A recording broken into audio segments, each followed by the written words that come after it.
Senhoras e senhores deputados, bom dia a todas e a todos. Queria naturalmente cumprimentar o Sr. Secretário de Estado da Presidência do Conselho de Ministros, dar naturalmente as boas-vindas à nossa Comissão Parlamentar, é um gosto recebê-lo, tê-lo cá, agradecendo desde já também a iniciativa e os contributos e os esclarecimentos que nos vai trazer sobre a matéria que vamos apreciar.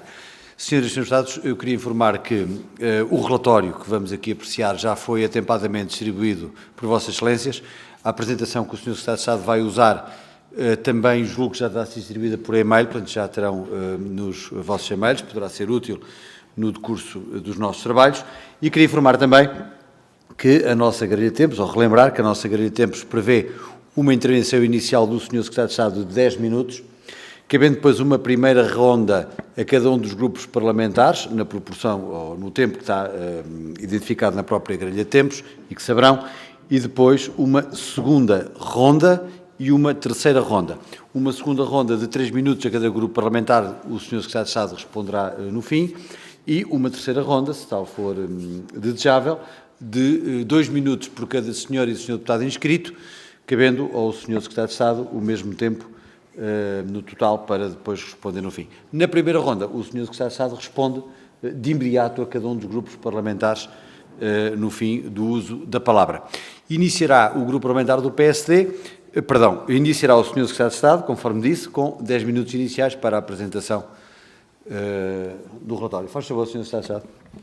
Muito obrigado, Sr. Presidente. Saúdo todos os senhores deputados e a senhora deputada e agradeço, obviamente, a disponibilidade da Assembleia da República, expressa aqui nesta sexta comissão, para que o Governo possa, nesta fase em que o relatório se encontra ainda em consulta pública, apresentá-lo e discuti-lo ao nível do Parlamento, de maneira a poder incorporar os contributos da Assembleia da República na versão final, uma vez que este é um relatório que envolve todo o país e um tema que nos une a todos enquanto povo.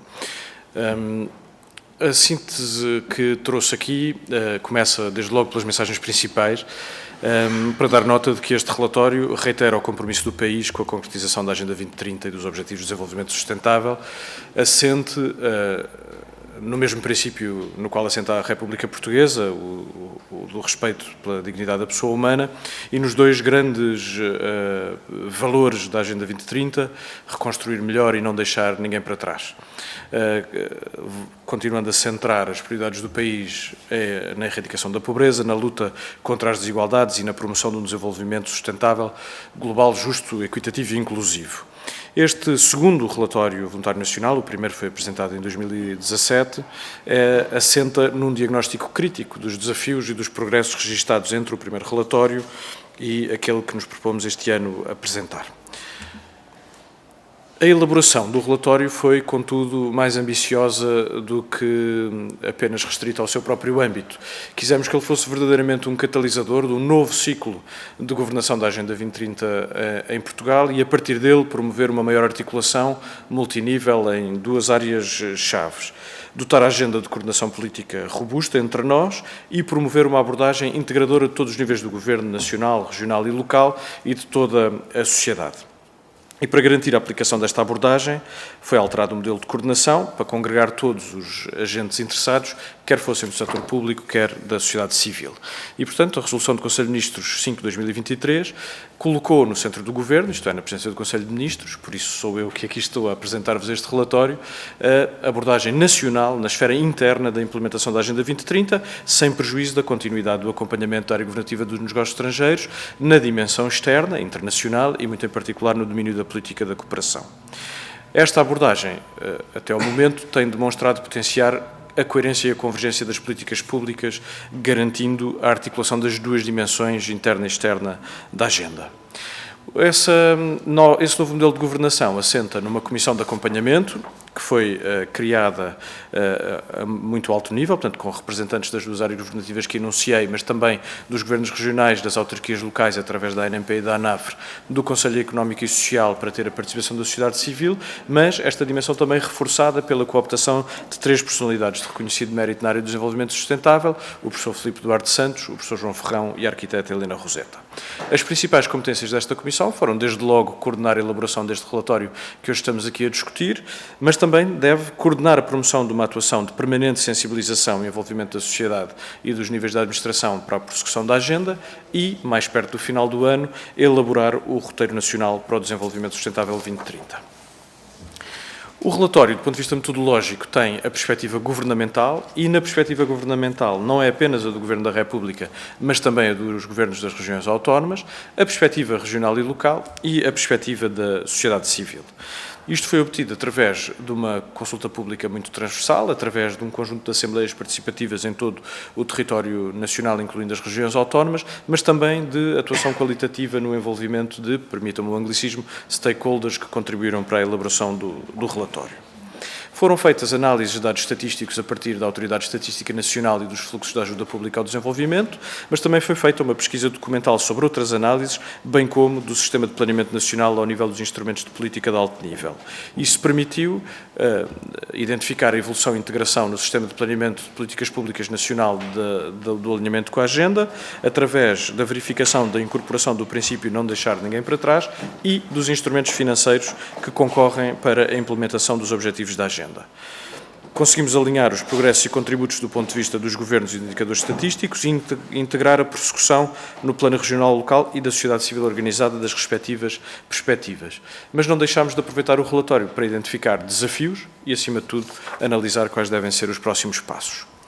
As principais conclusões na perspectiva governamental são que entre nós há uma crescente apropriação e integração da Agenda 2030 e das 3 dimensões do desenvolvimento sustentável, portanto, social, ambiental e económico, nos instrumentos de planeamento, sem que, muitas vezes, as próprias estratégias e principais instrumentos de política pública o afirmem. Isto é, do ponto de vista substancial, as agendas nacionais estão alinhadas com os objetivos da agenda, mas muitas vezes não os exteriorizam expressamente.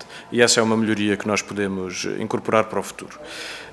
Foram dados, contudo, passos decisivos em 22, a maior parte dos quais os senhores deputados já conhecem, com a adoção da Estratégia Portugal 2030, mas muito em particular com o alinhamento do Programa Nacional de Reformas, da Lei das Grandes Opções 2022-2026 e da Estratégia da Cooperação Portuguesa, ou com os Objetivos de Desenvolvimento Sustentável, ou no caso desta última estratégia, com os 5 pilares da agenda na dimensão pessoas, planeta, prosperidade, paz e parcerias.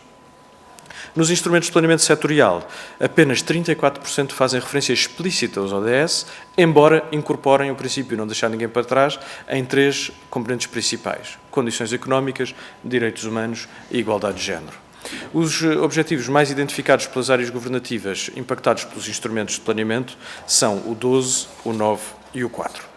Na região autónoma dos Açores e na região autónoma da Madeira, os objetivos mais identificados e os desafios emergentes das políticas públicas são os mesmos, mas não pela mesma ordem.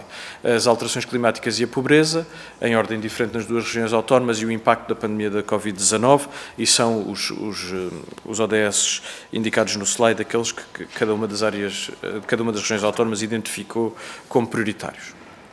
De um ponto de vista da análise estatística, o Instituto Nacional de Estatística monitoriza atualmente 170 indicadores, representam uma taxa de cobertura de quase 70% dos indicadores que são fornecidos pelas Nações Unidas, ainda que a maior parte ou muitos dos indicadores das Nações Unidas sejam difíceis de aplicar à realidade nacional, pela razão de eles serem indicadores que provêm do multilateralismo internacional e, portanto, estão muitas vezes construídos para realidades que preocupam as Nações Unidas, mas são muito diversas da nossa própria realidade. E, portanto, muitas vezes nós olhamos para esses indicadores e não nos identificamos com eles porque não registam preocupações que sejam centrais no nosso país, embora noutros reconheçamos que sejam extremamente importantes.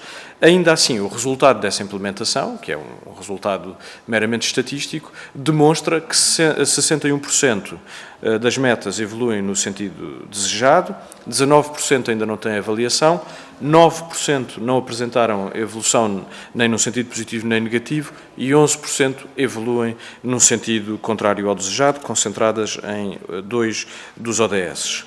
Esses ODS são o ODS 9, Indústria, Infraestruturas e Inovação, e o 14, Proteção da Vida Marinha, por variadas razões, algumas das quais apenas ligadas à natureza e características do indicador que está a ser medido ou da falta de medição de um determinado indicador entre nós. Na dimensão externa, salientamos a importância da participação ativa nos fóruns internacionais, muito em particular os compromissos assumidos na Conferência das Nações Unidas sobre Alterações Climáticas, o papel do país enquanto país campeão do Pacto Global das Migrações e o empenho político na coorganização da segunda Conferência dos Oceanos das Nações Unidas. A prossecução de 3 compromissos-chave a nível internacional foi o centro da Estratégia da Cooperação Portuguesa 2030, mas também a Agenda de Ação da Addis Abeba e o Acordo de Paris, para além da Agenda 2030, são elementos internacionais essenciais. Destaca-se a aposta na capacitação institucional e humana no âmbito da política para a cooperação e desenvolvimento e a transição para uma lógica de cofinanciamento a partir de uma diversidade de fontes e de parcerias diversificadas. A Agenda Pública ao Desenvolvimento bilateral representa 33% da ajuda total e tem uma concentração geográfica nos países africanos de língua oficial portuguesa e em Timor-Leste, e um crescimento significativo nos últimos 2 anos.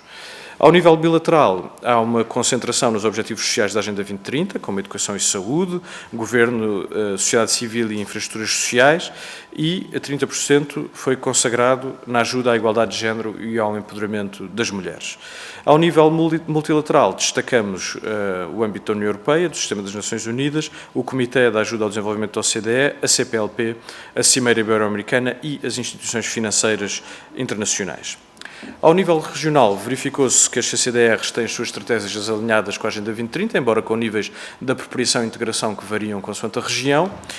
Foram identificadas como parceiros essenciais para a territorialização dos ODS, face às especificidades regionais que são verificadas, e há a sugestão de promover alguma uniformização de boas práticas nas CCDRs, a realização de uma análise e planeamento ajusante na elaboração de estratégias e ações, promoção da internalização sistemática dos ODS e a adaptação dos indicadores e das metas ao contexto nacional, como eu já referi há pouco, mas também regional e local.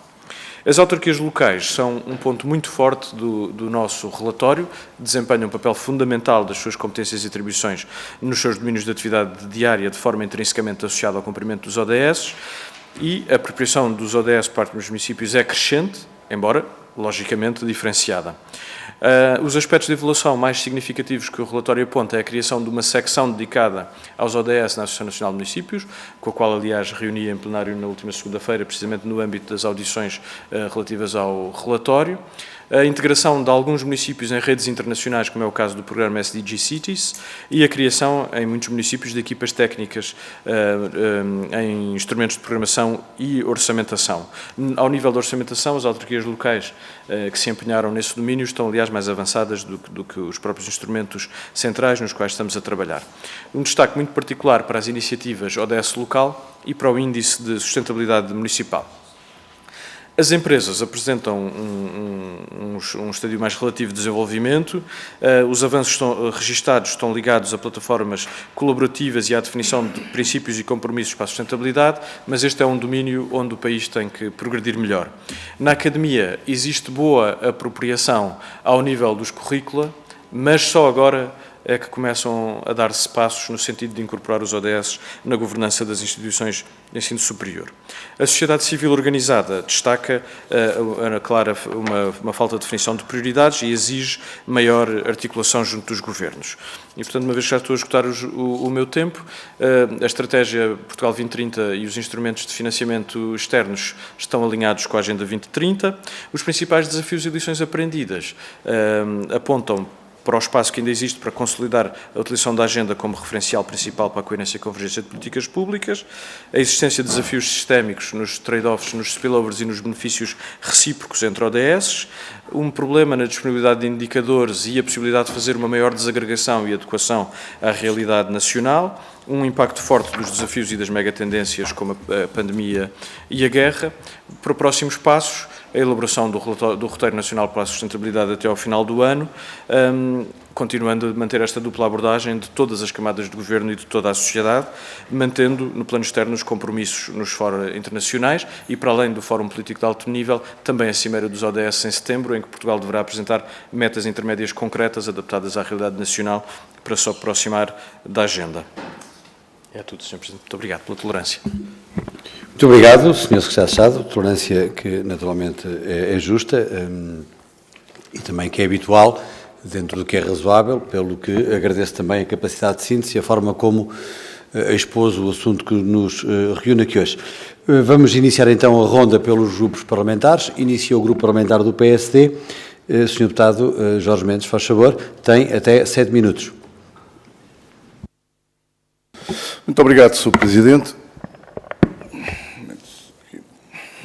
Queria cumprimentar o Sr. Secretário de Estado, caras e caros colegas. Em primeiro lugar, agradecer a sua vinda a esta comissão. Eu sei que foi da iniciativa do Sr. Secretário de Estado vir apresentar este relatório. Presumo que é o relatório preliminar, não é o relatório final ainda, e, portanto, tenho que registrar isso. Portanto, vir partilhar connosco o estado da arte e ainda apelar a alguns contributos da Assembleia da República relativamente a este relatório nacional voluntário de 2023. Como disse muito bem, em 2017 apresentámos um relatório em Nova Iorque, relatório esse, quem consultou os documentos seguintes, em especial do PRR, do PT 2020 e do Plano Nacional de Reformas, percebeu que havia lugares comuns. Quer dizer que todos estes documentos foram beber já ao relatório de 2017 alguma das orientações que agora estão reforçadas neste relatório que nos apresenta, estão mais, digamos que, reforçadas, realçadas, seguindo realmente a última evolução desses documentos que temos ao nosso dispor, mas este relatório também nos permite fazer um balanço sobre a evolução dos compromissos que assumimos em 2017, alguns que francamente apresentamos resultados muito favoráveis, outros precisamos de melhorar, mas é sempre importante, no âmbito das políticas públicas, que se faça um balanço. O que está bem, o que está menos bem, o que podemos melhorar. E este relatório tem essa virtude, de nos obrigar a fazer um balanço com alguma reflexão crítica sobre algumas metas, algumas políticas e os meios que tivemos ao nosso alcance para as poder concretizar. O relatório de 2023 é coordenado pelo Sr. Secretário de Estado, numa task force. Este relatório está numa fase final, será apresentado, creio eu, agora em junho, relatório final, e resultou, como bem disse, digamos que de um processo de envolvência de toda a administração pública, serviço central, local e sociedade civil, com a criação de plataformas online, com questionários que dizem questionários muito reduzidos e simples. Isto não quer dizer que não sejam rigorosos. É que há esse enfoque, é focado logo na metodologia. Portanto, o facto de serem questionários reduzidos e simples não retira, não se pode daí deduzir que são menos rigorosos do que um questionário muito elaborado, com muitos itens, e que depois a avaliação é muitas vezes difícil e, sobretudo, compatibilizar com algumas áreas e com outros dados. E, portanto, também temos que louvar esta metodologia de avaliação do estado em que conseguimos alcançar em relação aos objetivos. Nesta fase do relatório, não sei se o PSD e os outros grupos parlamentares temos a oportunidade de dar aportes que possam fazer alterações substantivas ao relatório, mas com certeza o facto de certo modo, comungarmos com o Sr. Secretário de Estado de algumas dessas preocupações, dá algum respaldo ao conteúdo do relatório. Gostaria de referir o progresso em relação a 2017 de alguns objetivos de desenvolvimento sustentável. Alguns em que, francamente, estamos acima da média europeia, 1, 4, 5, 7, 8, 16, 17, e outros em que estamos ligeiramente abaixo da média da União Europeia. Normalmente o 3, o 9, o 11 e o 12. Eu só lhe gostaria de chamar a atenção, por exemplo, no caso do 3, tem a ver garantir o acesso à saúde de qualidade e promover o bem-estar para todos, em todas as idades. O Sr. Secretário de Estado, temos aqui um gráfico, que é o gráfico de barras, que é o médicos por 1000 habitantes. Eu sei que os nossos criativos, às vezes, se empolgam nas escalas dos gráficos, porque de 5,2 para 5,7 o gráfico há uma melhoria, pronto. Mas o gráfico, a coluna, triplica de dimensão. Portanto, acho que foram um bocadinho voluntariosos demais nesta criatividade. Mas, de resto, há uma evolução, portanto, não é isso que está em causa. Mas dará sempre base a que outras entidades, outros cidadãos, ao ler o relatório, questionem esse aspecto. Disse muito bem que nem sempre as políticas públicas e as agendas políticas enquadram os 3 grandes aspectos dos Objetivos de Desenvolvimento Sustentável: o social, o ambiental e o económico. Muitas vezes o enfoque é mais no económico, até, que é mais imediato ou mais quantificável, e nem sempre o social ou o ambiental o acompanham. E eu acho que essa chamada de atenção é importante. É importante que, para todas as entidades, a Administração Central, local e a sociedade civil, no âmbito, muitas vezes em processos em que têm que elaborar candidaturas a programas, quer nacionais, quer internacionais, nomeadamente da União Europeia, essas dimensões estejam lá e quase sejam, já são, mas que haja aqui um enfoque de maior, digamos que, exigência no processo de avaliação dessas candidaturas para acesso a comparticipações de fundos nacionais e internacionais. Por fim, referiu o papel determinante das autarquias. E eu tenho que ressalvar isso, por meu passado de autarca, mas realmente as autarquias, bem como a sociedade civil, as IPSS, em momentos críticos da vida portuguesa, sobretudo em alturas de crise económica e social, têm sido pilares, os esteios fundamentais da sociedade portuguesa. Quer na altura da Troika, quer nos últimos anos, quer no Covid, quer agora com as questões de algumas dificuldades económicas sentidas para famílias portuguesas, quer as autarquias, quer a sociedade civil, têm sido importantíssimas no apoio e digamos que na resolução de muitas dessas carências. Infelizmente, como nós sabemos, e quando ouvimos a Associação Nacional de Municípios Portugueses, a repartição das receitas do Estado entre Estado Central e autarquias é sempre desfavorável às autarquias, comparativamente às competências e às exigências que as autarquias hoje têm. E hoje são cada vez mais, ainda por cima com a delegação de competências que tem acontecido, do Estado nas autarquias, por acordo, mas muitas vezes nem sempre acompanhadas do chamado envelope financeiro. As autarquias têm sido cada vez mais chamadas a participar na vida dos portugueses.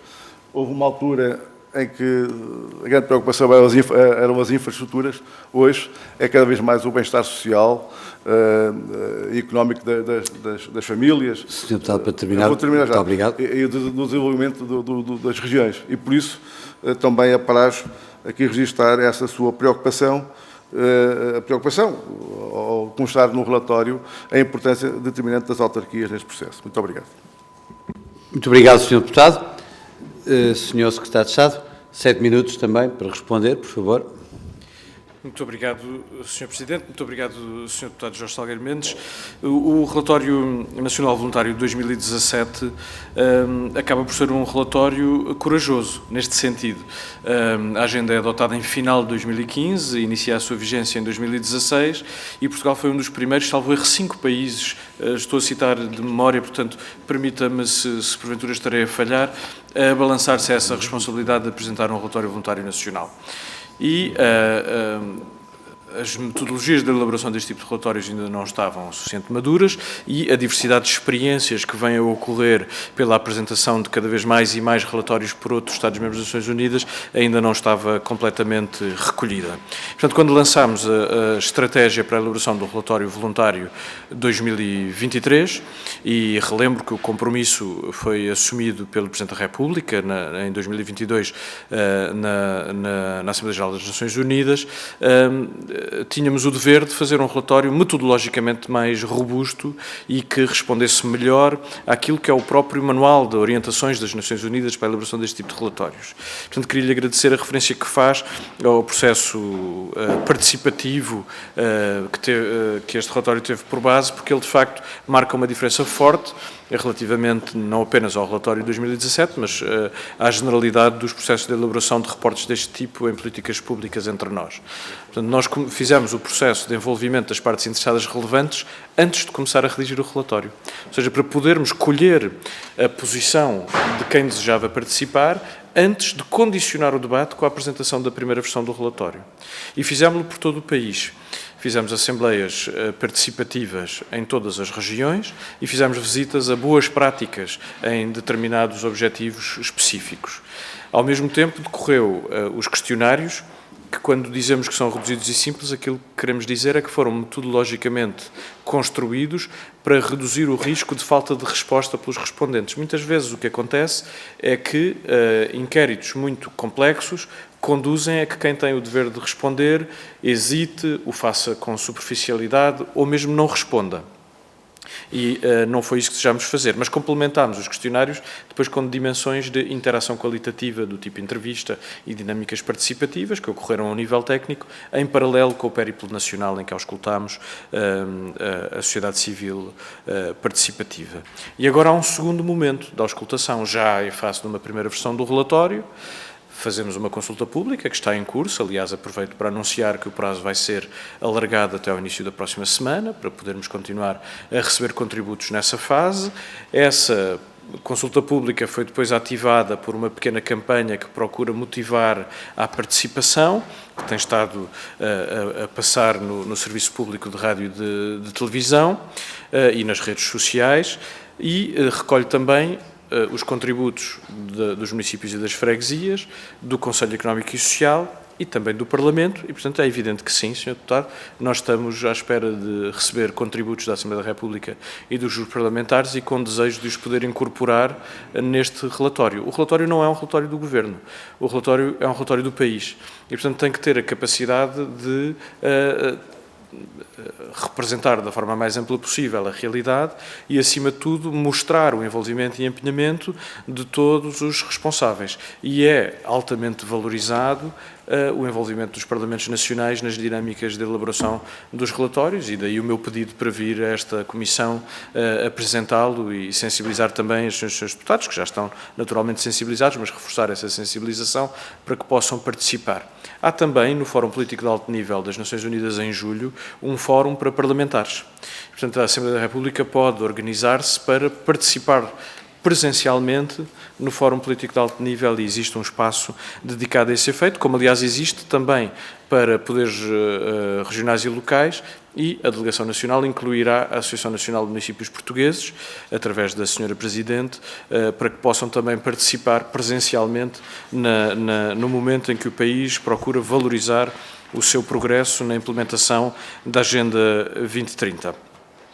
O progresso relativamente aos ODS, na comparação com os outros países da União Europeia, tem sinais curiosos, porque mesmo naqueles em que ainda estamos abaixo do nível em que estão outros países europeus, estamos a evoluir num sentido favorável.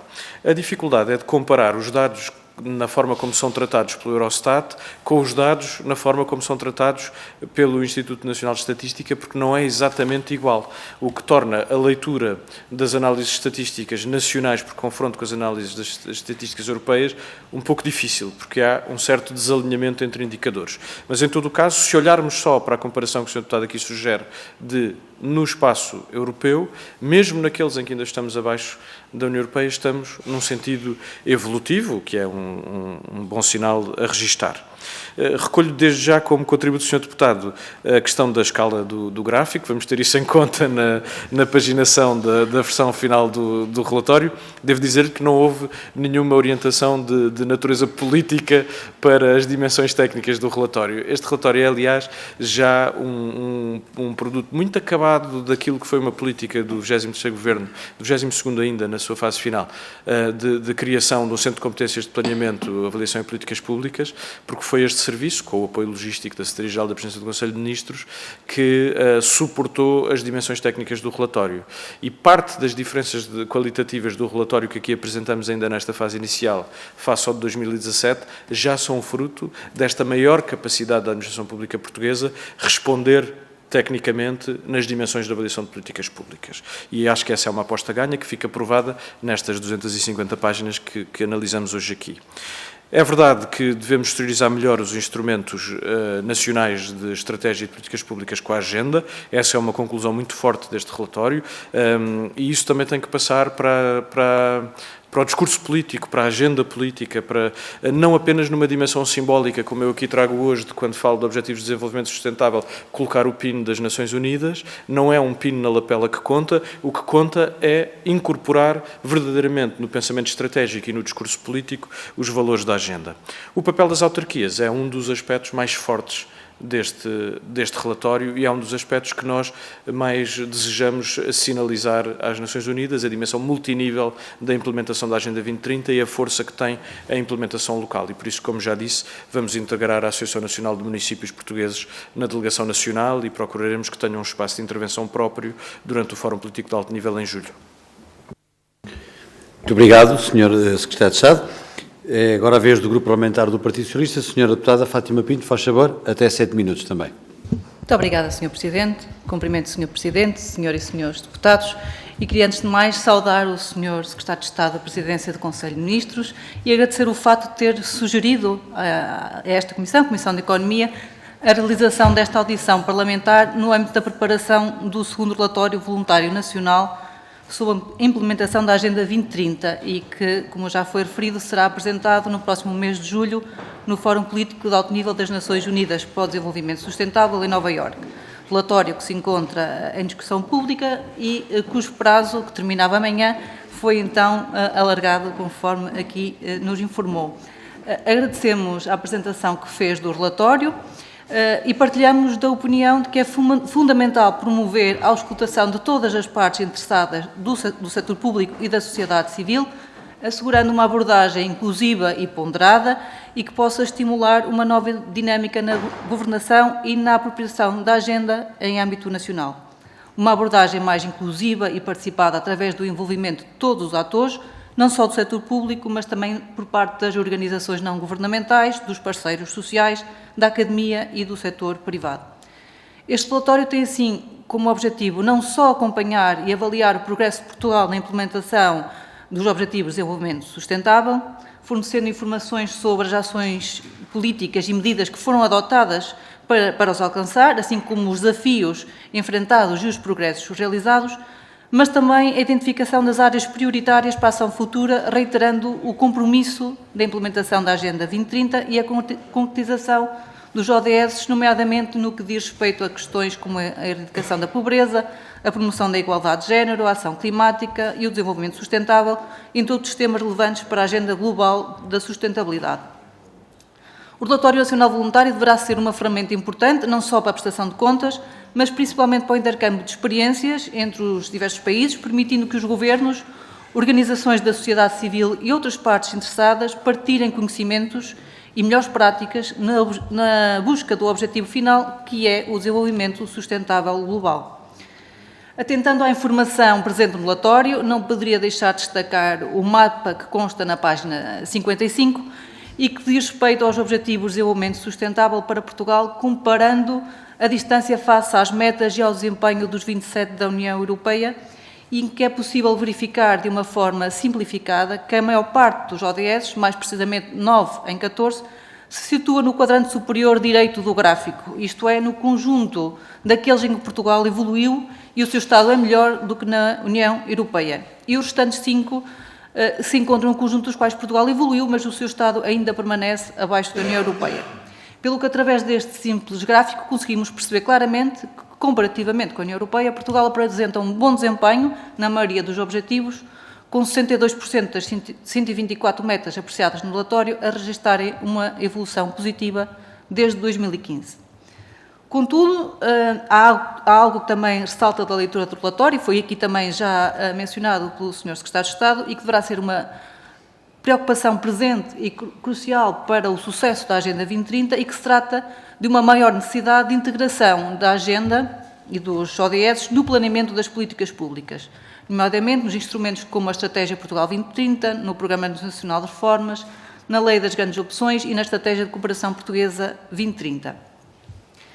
Deverá ser também fortalecida a integração dos ODS nas políticas setoriais, assegurando que os objetivos e metas sejam considerados e integrados nas políticas e estratégias de todos os setores governamentais, desde a agricultura, a energia, o transporte e o turismo, garantindo uma abordagem mais holística e coerente na implementação dos ODS. Salientar também, em conformidade com o que foi aqui já abordado pelo PSD, o papel determinante que os municípios desempenham para a concretização da Agenda 2030, pois permitem transformar as realidades locais com uma maior proximidade e um maior envolvimento das comunidades. Sem descurar, claro está, o importante papel do setor empresarial, que deverá ser sensibilizado e mobilizado para a concretização da Agenda 2030, definindo um conjunto de princípios e compromissos para a sustentabilidade, com a adoção de comportamentos sustentáveis e capacitação nas ferramentas necessárias para a incorporação destes compromissos nas suas estratégias empresariais. Por fim, termino questionando quais são as perspectivas futuras de Portugal em relação à implementação dos ODS, nomeadamente quais são as áreas prioritárias para a ação e quais as medidas que estão a ser consideradas para acelerar o progresso rumo aos objetivos estabelecidos. Irão ser intensificados os esforços de educação e conscientização, ajudando a construir uma cultura de sustentabilidade e envolver os cidadãos de forma mais ampla na implementação dos ODS? Serão estabelecidas parcerias efetivas com o setor privado que impulsionem investimentos em projetos sustentáveis, tecnologias limpas e inovação? Serão reforçadas as ações para combater as desigualdades, que poderão incluir, por exemplo, a implementação de políticas de inclusão social, programas de capacitação e apoio às comunidades mais vulneráveis? Enfim, estas são apenas algumas sugestões que poderão contribuir para fortalecer os esforços de Portugal na implementação dos ODS na Agenda 2030, agradecendo uma vez mais a possibilidade que nos foi dada para fazermos esta discussão, na senda das ações e políticas que todos queremos que sejam as mais acertadas, na persecução de um desenvolvimento sustentável e tendo também em consideração os novos desafios que se nos colocam e que podem comprometer o cumprimento da agenda, como foi a pandemia Covid-19 e é também ainda a guerra na Ucrânia, e que certamente implica uma diferente definição e mapeamento da articulação dos objetivos estratégicos, assegurando a coerência global das políticas públicas. Muito obrigada. Muito obrigado, Sra. Deputada. Sra. Secretária de Estado, também até 7 minutos para responder às questões colocadas. Muito obrigado, Sr. Presidente. Muito obrigado, Sra. Deputada Fátima Pinto, pelas suas questões. No que diz respeito aos intercâmbios de experiências entre diferentes países, eu julgo que essa é uma das forças da Agenda 2030. A Agenda 2030 estabeleceu uma ruptura no multilateralismo internacional entre os chamados países desenvolvidos e os países em desenvolvimento, que estabelecia sempre uma relação recíproca entre eles bastante desequilibrada, uma vez que eram os países desenvolvidos que se autoproclamavam desenvolvidos e que determinavam quais eram aqueles que estavam ainda em desenvolvimento. E essa ruptura é fundamental, uma vez que esta agenda admite que todos os países são países em desenvolvimento, porventura em diferentes estadios de desenvolvimento, mas todos em desenvolvimento. E isso permite nivelar o relacionamento entre os diferentes países e colocá-los de uma forma mais cooperativa a trocarem as suas preocupações e as suas boas práticas, permitindo que o mundo como um todo possa progredir num conjunto de políticas públicas que encontram aqui já uma matriz muito alargada. Eu não queria também que achássemos que a Agenda 2030 cobre todos os problemas do mundo, nem todas as preocupações que as nossas sociedades enfrentam. Devo, aliás, dizer que sinto algumas insuficiências da Agenda 2030, porque diria que me falta, a mim, pelo menos um ODS da cultura para todos, fora das metas que estão incluídas dentro do ODS 4, Educação de Qualidade, como, num dia como hoje, julgo que a agenda é completamente omissa na proteção de minorias, para além do Objetivo 5, Igualdade de Género, e, portanto, no Dia Internacional de Combate à homofobia, a bifobia e transfobia, não podia deixar de assinalar que a agenda, embora seja uma agenda ampla, completa, alargada de políticas públicas, não cobre todas as preocupações. As suas fraquezas decorrem também dessas suas forças, dela ser uma agenda abrangente do ponto de vista do multilateralismo internacional e, ao ter sido aprovada por unanimidade, não cobre temas que possam ser, em determinadas sociedades, ainda temas impossíveis de sustentar enquanto preocupações públicas.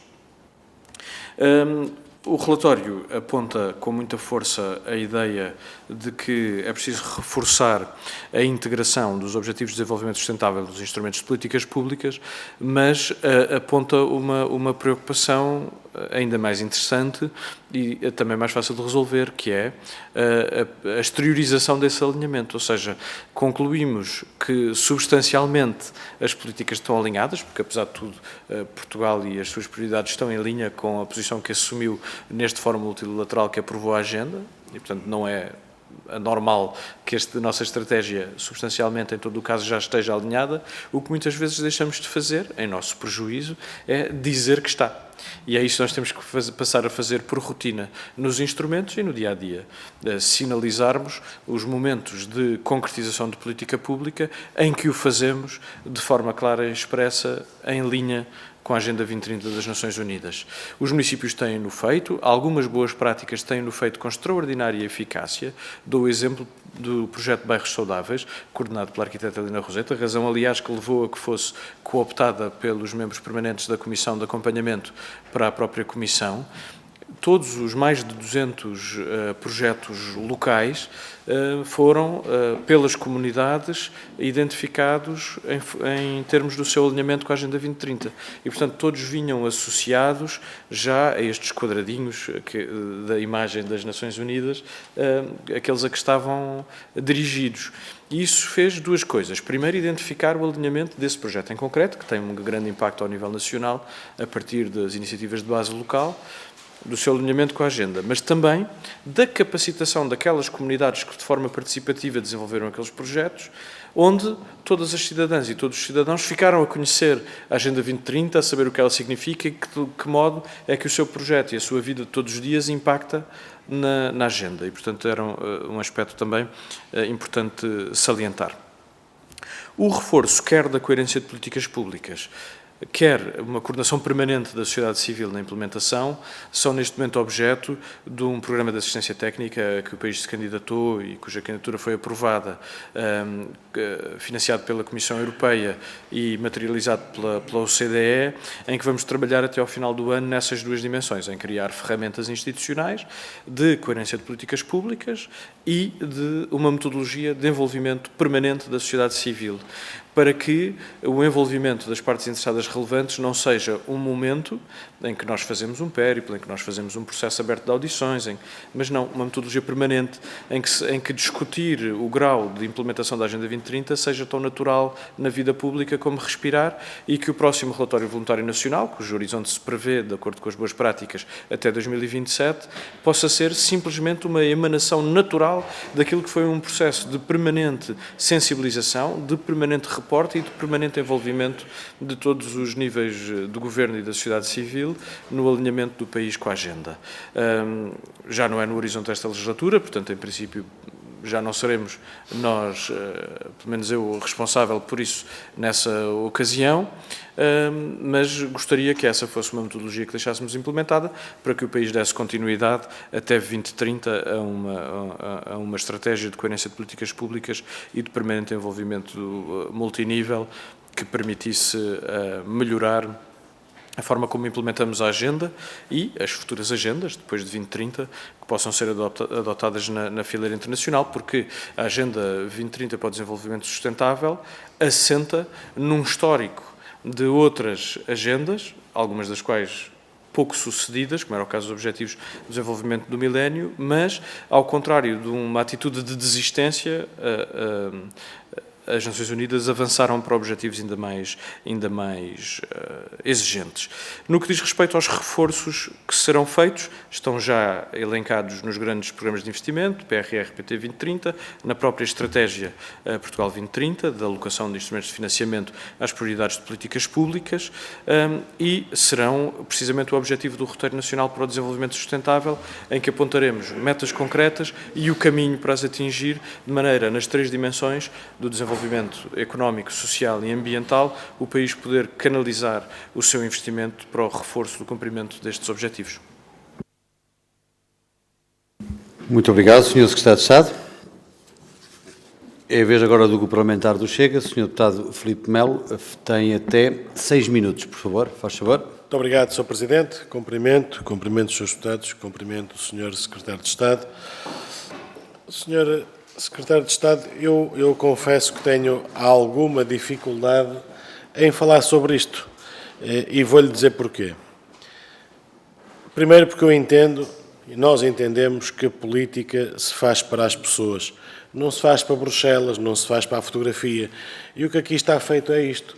Porque, repare, os pontos que os senhores fazem o favor de elencar, como está ali, erradicar a pobreza. Isto é muito bonito, mas Portugal tem hoje o maior número de pobres que já teve.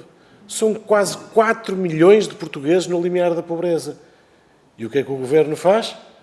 Faz um PowerPoint muito bonito. Erradicar a fome. Mas como é que vamos erradicar a fome? Nós tivemos a maior coleta, felizmente, de sempre, do Banco Alimentar contra a Fome. E são as pessoas que, felizmente, têm esta hombridade de dar às pessoas. Não é o Governo.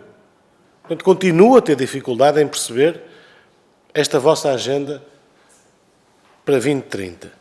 Saúde de qualidade. Esta, então, ao Sr. Secretário de Estado, isto dá-me para rir. Com hospitais a fechar serviços de urgência pediátrica, com pessoas a entrarem com carros desesperados pelas urgências dentro, com pessoas a morrer à porta dos hospitais, com grávidas a ter que fazer 300 km à procura de um hospital para ter um filho. Saúde de qualidade? Terão, certamente, se pagarem um seguro de saúde. Isso não precisam de esperar por 2030. Tem hoje, pagam um seguro de saúde, têm seguro de qualidade. Educação de qualidade. Os senhores não se sentem mal ao pôr isto? Greves e greves e greves e greves de professores. Crianças sem aulas, semanas a fio. Isto é que é educação de qualidade. Professores desmotivados, crianças a frequentar escolas onde chove lá dentro, com computadores prometidos há meses que nunca chegaram. Isto é educação de qualidade. Trabalho digno, crescimento económico para quem?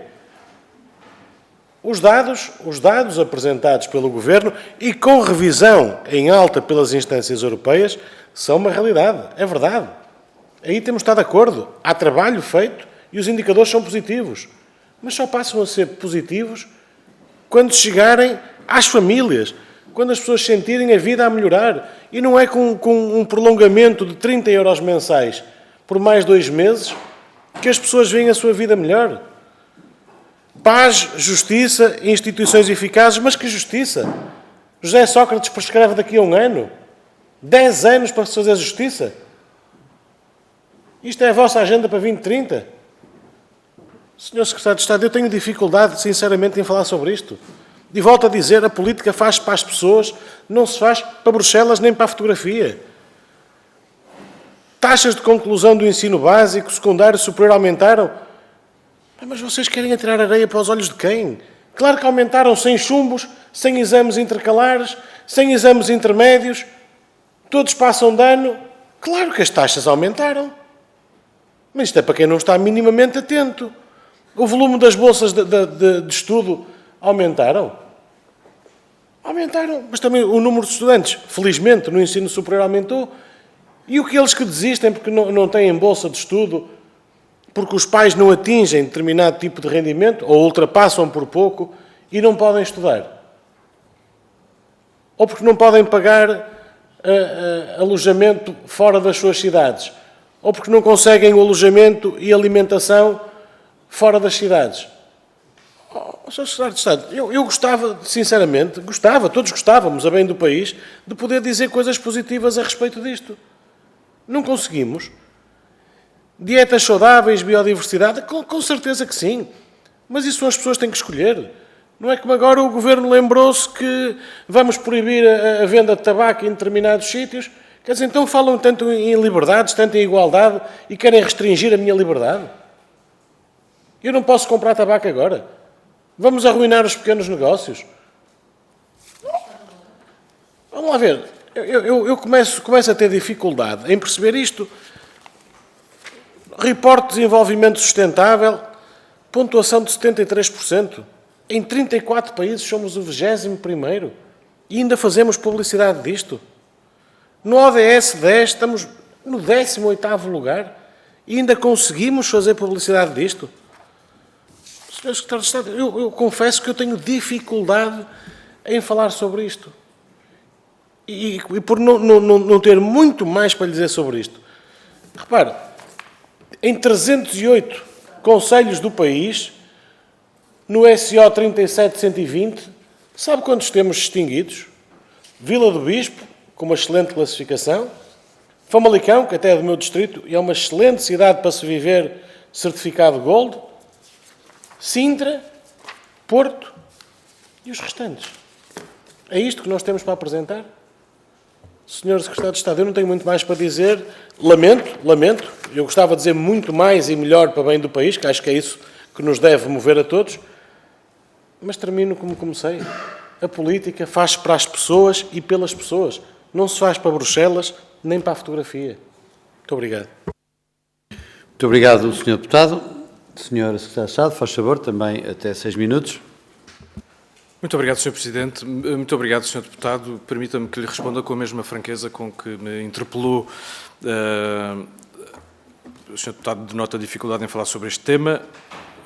Essa dificuldade não é exclusivamente, a meu ver, imputável à forma como o relatório aqui foi apresentado, até porque o Sr. Deputado critica os títulos de cada um dos pontos da agenda, como se eles tivessem sido uma escolha do Governo ou uma escolha nacional, mas não, elas são uma escolha unânime de 193 Estados-membros das Nações Unidas. E, portanto, o relativo isolamento em que o Sr. Deputado fica neste debate internacional é totalmente inultrapassável pelo Governo. O Governo não tem a capacidade de chamar ao ODS 1 a erradicar a pobreza outra coisa, porque foi essa a deliberação unânime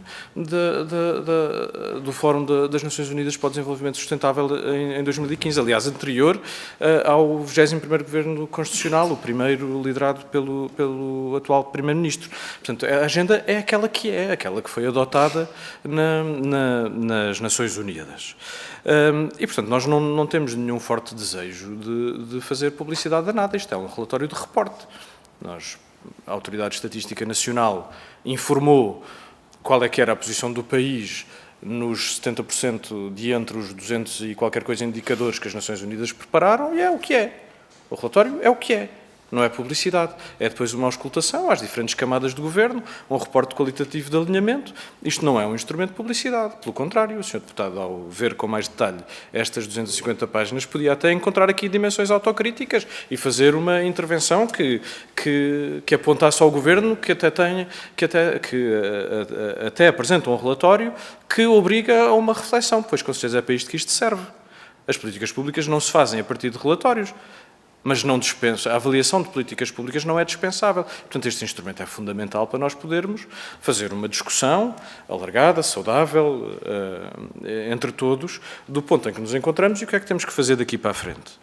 Até porque permite-nos depois olhar para alguns indicadores e ser um pouco mais claros do ponto de vista do tratamento deles. A taxa de pobreza, para usar um exemplo que o Sr. Deputado aqui trouxe. Em 2016, 18,3%, 2017, 17,3%, 2018, 17,2%, 2019, 16,2%, 2020, por efeito da pandemia, pela primeira vez cresce neste horizonte para 18,4%, e em 2021 cai 2 pontos percentuais drasticamente para 16,4%. É apenas por essa razão que cumprimos os indicadores e que apontamos esse objetivo como um objetivo em que o país está a progredir. Mas vemos isso com toda a naturalidade, da mesma maneira que não escondemos os objetivos em que o país está a regredir. Estamos a reportar. Faz parte da vida democrática, termos a capacidade de ter essas conversas. Portanto, não faço nenhuma questão que o Sr. Deputado se esforce para encontrar coisas positivas para dizer sobre isto, porque isto é um relatório. Tem que dizer as coisas positivas relativamente aos factos que consideramos positivos e as coisas negativas relativamente aos factos que consideramos negativos. E, acima de tudo, isto não é publicidade. A única publicidade que existe, e existe, é no sentido até institucional, a passar nas rádios e nas televisões, é justamente a convidar todas e todos os cidadãos e cidadãs a conhecerem o relatório e a contribuírem para ele, para o poderem criticar, para poderem passar uma visão diferente da sociedade portuguesa se a tiverem, como aliás aqui fez o Sr. Deputado, para que todos em conjunto possamos apropriar-nos desta ferramenta e utilizá-la em prol do bem comum. É o objetivo disto. Não é um objetivo publicitário. Depois dir-me-á, as Nações Unidas construíram um design apelativo. Bom, felicitemos então as Nações Unidas por ter tido esse êxito. É a única consideração que aqui podemos tomar.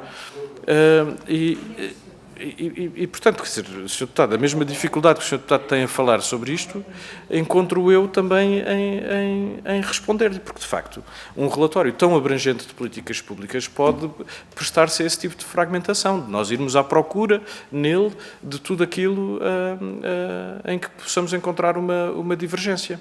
Obviamente, isso era um aspecto que eu estaria à espera. Agora, do ponto de vista da sua utilidade instrumental para utilizarmos este relatório como um verdadeiro relatório nacional que possa contribuir para que as políticas públicas sejam desenhadas em termos de melhorar a vida das portuguesas e dos portugueses, esse tipo de abordagem tem, devo dizer-lhe, não me leva a mal, muito pouca utilidade. Agora, o Governo fez um relatório que considera sério do ponto de vista daquilo que é o reporte do ponto da situação do país em termos do alinhamento das suas estratégias. E não é do Governo, repare bem, também inclui reporte de governos que são, na região autónoma dos Açores, parlamentarmente apoiados, ou eram, pelo Chega. Portanto, isto é um relatório nacional, de todas as camadas do Governo, com a participação da sociedade civil, da academia, de diferentes stakeholders. Não é um relatório do Governo, Sr. Deputado, não confunda. Tem que ter também uma incorporação dos parlamentos nacionais. E, portanto, é isso que nós estamos à espera que a Assembleia também tenha a generosidade de fazer, para podermos usá-lo como o guião da segunda metade. Repare que estamos a meio, não é, do ciclo entre a adoção em 2015 da Agenda e 2030, estamos mais ou menos a meio do ciclo de implementação, e para podermos aproveitá-lo como oportunidade para melhorar o que temos a melhorar na segunda metade desse ciclo, para que nos aproximemos, tanto quanto o país seja capaz de o fazer, do cumprimento dos objetivos da Agenda, porque eu devo dizer, Sr. Deputado, terá depois seguramente a oportunidade ainda de usar a palavra e esclarecermos também isto, que é, pareceu que a sua divergência era da relação dos títulos de cada um dos objetivos com as políticas nacionais, mas não registrei da parte do Sr. Deputado uma divergência de fundo quanto à qualidade da agenda. Isso não registrei. E acho que, pelo menos, esse consenso era um consenso útil de nós extrairmos da sociedade portuguesa. Muito obrigado, Sr. Secretário de Estado. É a vez do Grupo Parlamentar do PCP, Sr. Deputado Bruno Dias, faz favor, até 5 minutos.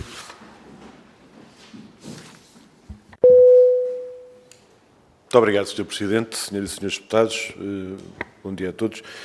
Quero cumprimentar o Sr. Secretário de Estado, agradecer a sua presença, a equipa também aqui conosco.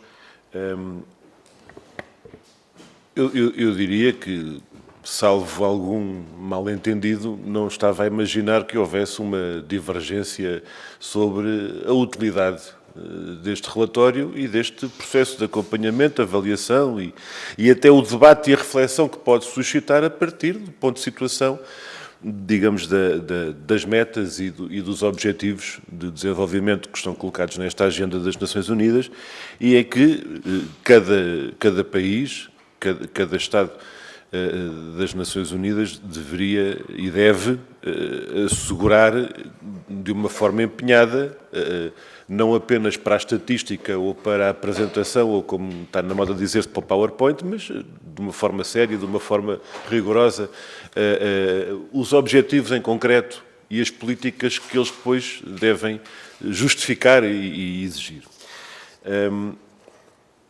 a apresentação do Sr. Secretário de Estado nesta reunião tem, compreensivelmente, uma abordagem, eu diria, metodológica, sobre a forma como o Governo está a dinamizar, até a dirigir o trabalho de elaboração do relatório.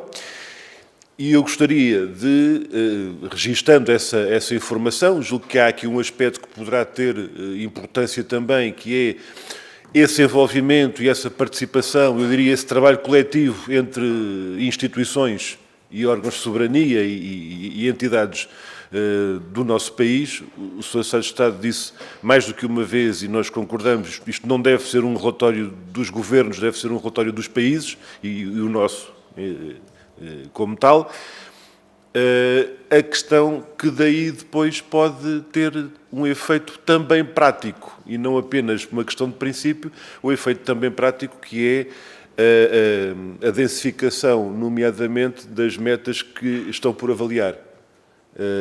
Ou seja, não se trata de preencher os intervalos e os espaços em branco, trata-se mesmo de enriquecer a informação e o nosso conhecimento sobre o ponto de situação, porque há vários aspectos, alguns que nos chamaram mais a atenção, que de facto não têm ainda avaliação sobre a maior parte das metas e dos indicadores. É o caso, por exemplo, do ODS 5, sobre o título de igualdade de género. Mas há outros casos. Depois há aqui... não vamos falar de publicidade, mas vamos falar do olhar que temos para cada uma das metas e a sua evolução. Ora, talvez possamos falar em otimismo, em alguns casos com menos fundamento. Por exemplo, logo no primeiro, e não é por acaso que é o primeiro objetivo de erradicar a pobreza, no contexto mundial e no contexto nacional. No contexto nacional, este sendo um dos mais determinantes e fundamentais objetivos, erradicar a pobreza em todas as suas formas e em todos os lugares, o relatório faz uma avaliação positiva da evolução da situação nacional, afirmando que apenas um dos subobjetivos, implementar sistemas de proteção social adequados e para todos, cobrindo substancialmente os mais pobres e vulneráveis, teve evolução negativa. Mas vejamos, o relatório do Observatório Nacional de Luta contra a Pobreza em 2022, o relatório Pobreza e Exclusão Social em Portugal, afirma precisamente o contrário. Não apenas se agravou a taxa de pobreza em 12%, que é o segundo pior crescimento da taxa de pobreza no espaço da União Europeia, como Portugal teve a mais grave evolução do índice S80 e S20 no conjunto dos países. E também outros indicadores, como a questão da variação de 3,4% nesse índice de desigualdades e o próprio coeficiente Gini, também como a variação que é a pior da União Europeia. Estou a dizer União Europeia porque geralmente são os nossos comparativos, mas estamos na escala das Nações Unidas, não há dúvida.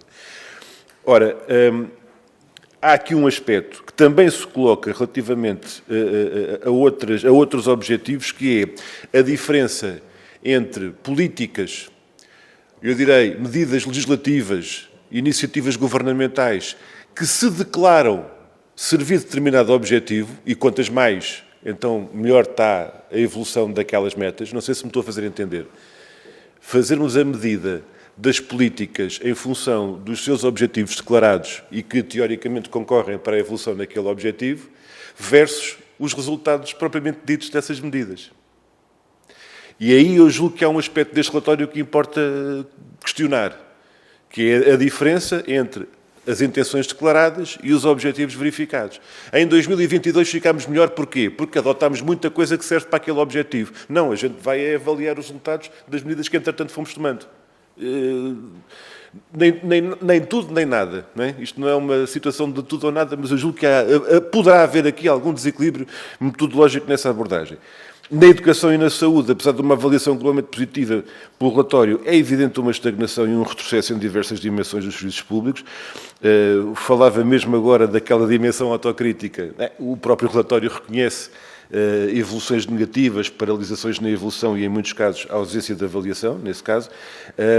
E para terminar, Sr. Presidente, peço desculpa, o aspecto que julgo que deve haver uma reflexão séria e consequente que precisamos de ser feita. Estou a falar do ODS 16, que é esta questão da justiça, da paz, promover sociedades pacíficas e inclusivas, tendo em conta precisamente dois aspectos com a evolução negativa identificadas, que é precisamente a questão do Estado de Direito e da igualdade do acesso à justiça e a meta de acabar com o abuso, exploração, tráfico e todas as formas de violência e tortura contra as crianças. Estes dois pontos chamaram-me particularmente a atenção, são chocantes e devem exigir, de facto, aqui uma abordagem. Alguma coisa está errada para isto aparecer e era isso que eu queria destacar. Neste aspecto. Obrigado.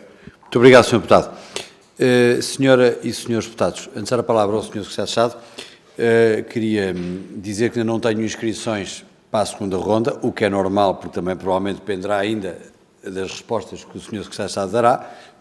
Pedi ao favor de me fazerem sinal, se assim entenderem, mas também lembrava que imediatamente a seguir à audição ao Sr. Secretário de Estado, vamos retomar a nossa reunião com os pontos que estão na ordem do dia e que ainda não concluímos. Pelo que eu pedia que até nem saíssem da sala, despedíamos do Sr. Secretário de Estado quando terminar a audição e retomaríamos de imediato a reunião para que não fizéssemos nenhuma interrupção, até porque o dia é intenso, com muitas comissões parlamentares, inclusive é de inquérito, e além do plenário, bem entendido. Sr. Secretário de Estado, até 5 minutos, faz favor. Muito obrigado, Sr. Presidente. Muito obrigado, Sr. Deputado Bruno Dias. A abordagem metodológica que adotei e que nestas funções adotarei sempre deriva apenas da natureza da minha própria responsabilidade, que é de coordenar a monitorização. Não, estou só a esclarecer porque nem eu, nem estimo que muitas pessoas poderiam ter a capacidade de ter um domínio igualmente fino sobre todas as dimensões de política que estão subjacentes a esta agenda. Procurei, contudo, preparar-me o mais possível para poder responder ao que aqui fosse interpelado, mas este processo deixou-me uma reflexão sobre o modo como os Parlamentos Nacionais podem, de futuro, procurar aprofundar o seu tratamento destas matérias, embora deva dizer que o envolvimento do Parlamento no Relatório Voluntário Nacional 2022 já significou uma evolução muitíssimo expressiva face a 2017 e, portanto, é muito natural que no próximo ciclo assim suceda e doravante, porque um relatório com estas características, a meu ver, se me permitem, com todo o respeito, não me quero atrever a interferir nos trabalhos parlamentares, tinha dignidade para ser apreciado setorialmente nas diferentes comissões especializadas para poderem entrar em detalhes sobre cada um dos seus capítulos ou passos da agenda. Nesta ocasião não se decidiu assim, nem havia, imagino eu, condições logísticas no calendário de elaboração do relatório para o fazer, mas é uma sugestão para o próximo relatório voluntário nacional 2027, portanto, na outra legislatura, para ficar uma proposta de próximos passos neste domínio. Eu estou muito de acordo com o Sr. Deputado no que diz relativamente a indicadores e metas. Há muitas metas que estão por densificar, mas há um outro problema mesmo naquelas que já estão densificadas. A metodologia que está subjacente ao relatório e que nos pareceu a única possível nesta fase é importar, tanto quanto possível, os indicadores que as Nações Unidas preparam e verificá-los no espaço nacional.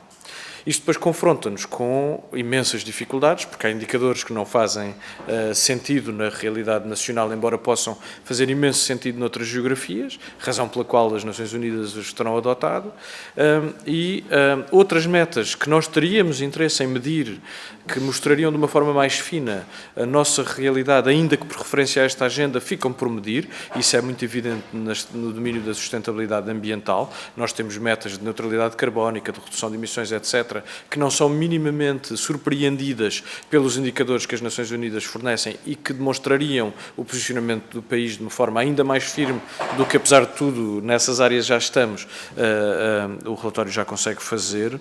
E, portanto, há um trabalho que o Roteiro Nacional para a Sustentabilidade preparará de adaptação das metas, de construção de metas nacionais, de uma possibilidade de nós aferirmos a nossa evolução também nos nossos próprios termos, para conseguirmos compreender melhor de que maneira é que as políticas que estamos a empreender concorrem para satisfazer o cumprimento da Agenda 2030. Tomo nota das reflexões do Sr. Deputado, mesmo a título de contributos para o relatório, porque nos obriga, nos interpela a refletirmos se o modo como nós tratamos determinadas matérias, que o Sr. Deputado qualifica como otimistas, são rigorosas ou não, e, portanto, vamos revisitar os capítulos que sugeriu para tentarmos que a versão final seja realista. E que, portanto, não possa ser apodada de otimista ou pessimista por quem quer que seja, embora o olhar do observador e do intérprete condicione sempre muito a leitura da realidade. E, portanto, naturalmente, não conseguiremos expurgar de todos os diferentes pontos de vista a leitura do relatório, mas faremos um esforço nesse sentido, uma vez que o Sr. Deputado teve a gentileza de construir a sua intervenção em termos de nós podermos mesmo apropriar-nos dela como contributo para o relatório e revisitar aquilo que inicialmente redigimos.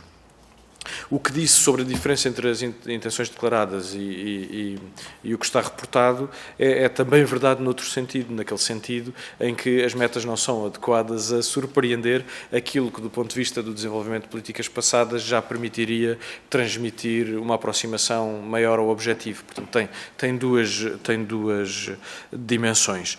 E é, de facto, uma insuficiência, eu não diria do relatório, mas da própria forma como os indicadores estão construídos e agora, eu acho que não seria sério, nesta fase, sem um profundo debate sobre indicadores que o roteiro procurará trazer e sem um grande envolvimento da Autoridade Estatística Nacional, nós termos apresentado um relatório cujo pressuposto metodológico se iniciava com a escolha de outros indicadores que não aqueles que estão consensualizados à escala internacional e que são utilizados pelas Nações Unidas. Não estávamos nessa fase.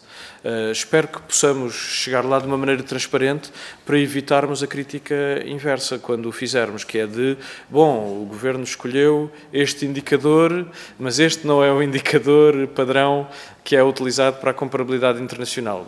Há aqui um debate a fazer muito técnico também nesta matéria, mas nós temos é que encontrar os indicadores que nos sejam úteis a compreender o ponto em que nos encontramos e de que modo é que as políticas que implementámos até aqui contribuíram para esse ponto de chegada, para depois sabermos o que fazer enquanto caminho para melhorarmos o nosso desempenho nestas áreas de política. Muito obrigado, Sr. Secretário de Estado. Eu não tenho inscrições para a segunda ronda, pelo que vamos dar por terminada esta audição. Queria, naturalmente, agradecer em nome de todos nós, Sr. Deputado, por aqui feito. Sr. Presidente, uma interpelação à mesa, muito sucintamente, se me permitir, para não ter que fazer a segunda ronda, dizer só que, na minha primeira intervenção, o Sr. Secretário de Estado percebeu de forma errada, e o Grupo Parlamentar do PS também, o que eu fiz não foi uma crítica a este relatório, foi basicamente dizer que em relatórios anteriores idênticos a este, que não foi cumprido. E foi esta analogia que eu quis fazer. O relatório, apesar de bem feito e com pontos que nós concordamos integralmente, se não for cumprido, não tem interesse nenhum. Portanto, acho que o Sr. Secretário de Estado respondeu, e de uma forma cordial, às minhas questões, mas eu sublinho que não foi uma crítica ao relatório, mas sim à forma que os relatórios anteriores, não tendo sido cumpridos, torna-se contraproducente fazer um relatório desta dimensão se o mesmo também não for cumprido. Fica só o esclarecimento. Muito obrigado, Sr. Deputado. Foi mais que uma interpelação à mesa.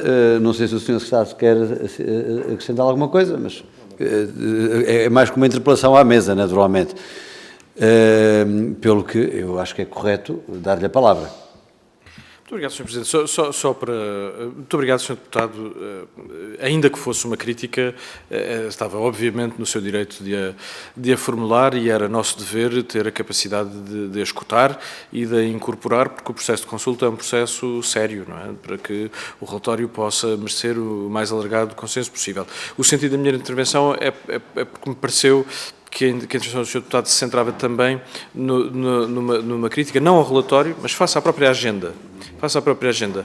E se assim for, esse é um debate que nós ainda não tivemos na sociedade portuguesa, porque tanto quanto conhecíamos, havia, até na cena internacional, um consenso muito alargado a respeito daquilo que a agenda tem, e estando as divergências mais concentradas naquilo que a agenda ainda não tem, e nós, enquanto país, entendemos que deve ter, quando o resto do mundo também estiver preparado para, num consenso tão alargado como 193 países a votar favoravelmente, isso se possa materializar no sistema das Nações Unidas. Muito obrigado, Sr. Secretário de Estado. Terminamos assim, então, esta audição. Sr. Secretário de Estado, queria agradecer em nome de todos nós o voluntarismo de nos ter vindo apresentar o relatório. Seguramente que foi útil aos grupos parlamentares, seguramente que foi dignificante também para esta Comissão e para a Assembleia da República. Queria desejar-lhe bom trabalho e muito obrigado. Senhoras e Srs. Estados, com um pequeno intervalo para nos despedirmos do Sr. Secretário de Estado, vamos de imediato retomar a nossa reunião ordinária.